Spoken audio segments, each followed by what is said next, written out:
So 1992, we're about we're pretty young as a band. Okay, How long have you guys been together? Not even 2 years yet. Okay, and we had released our first album earlier in the year, and which one was that? It's called Friendly Dog Salad. Oh yeah, okay. And it was doing way better than we ever thought it would. We'd been playing in Seattle a lot, but we had been trying to. It seemed like it took a long time for us to kind of get any footing there, and then our record came out, and that's when everything kind of turned and shifted for us. So there was this really, really popular club called Rock Candy in Seattle at the time, and if you've ever seen the Pearl Jam live video, that's where it's shot. Okay, cool. And that was like the place to play at the time, and it was just a big deal to get, and we could never get in there. So it's June of 1992, and we're headlining there for the first time, and it's a really big deal for us. That's exciting. It was. We were very excited about it. Really excited. It was such a big deal for us, and so we're playing this show there, and people are starting to come back to where I was getting warmed up, and telling us, hey, you know who's here?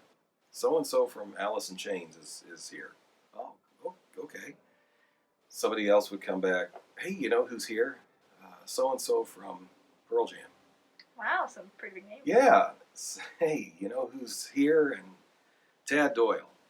And, which if you don't know who Tad Doyle is, look him up. I was going to say, sorry, but I will look him up. Seattle rock royalty. Okay, good.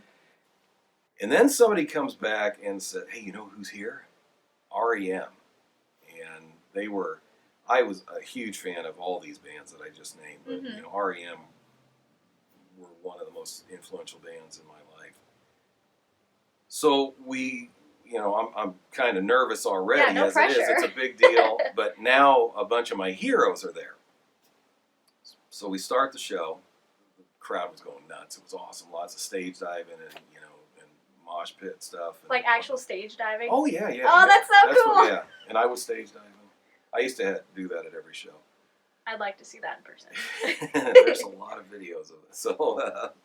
So they used to at these places, they used to let the crowd just go right up to the stage and whatnot. And somebody had spilled their beer on the stage. So I'm going, we're going through the set and whatnot, and I go for some super awesome, huge rock move, and I plant my foot where this person has spilled their beer and just fall on my butt. Oh no!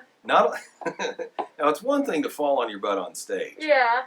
But I fall down, and now I get my foot wedged in one of the up front speakers. They're called monitors on the stage, and my foot is stuck underneath.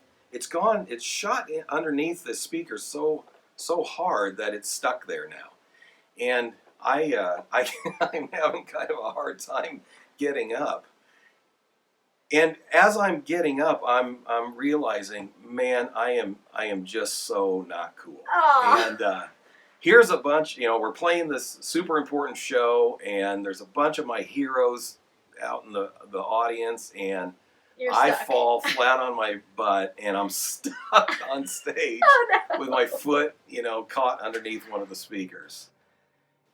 And it was one of those things where you have a choice at that point. Yeah. You can either curl up in a ball and cry, and just worry about it and fret about it, or you can laugh about it. That's what I did. I just started laughing. I was like, man, I can't do anything else but laugh, because there's no better response to it. It just is going to happen. Every performer has stories where they have had serious goof ups and whatnot. But as I think about it over the time, that's a long time ago now. And one of the lessons I learned from that is that don't be so proud and full of yourself that you take yourself too seriously. And it's actually a biblical concept. They talk about pride going before the fall. Pride is what got Satan kicked out of heaven.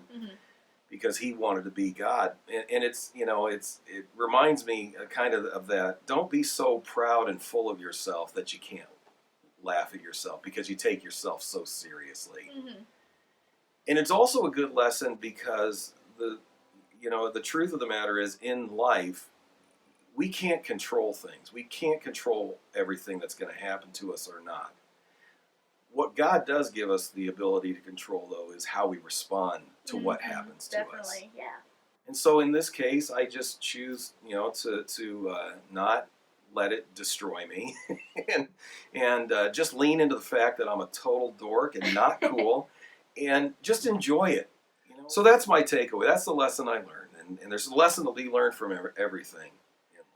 Don't take yourself too seriously. Enjoy life, and don't be so full of yourself that you can't laugh. I love it. All right. Perfect. Thanks. All right.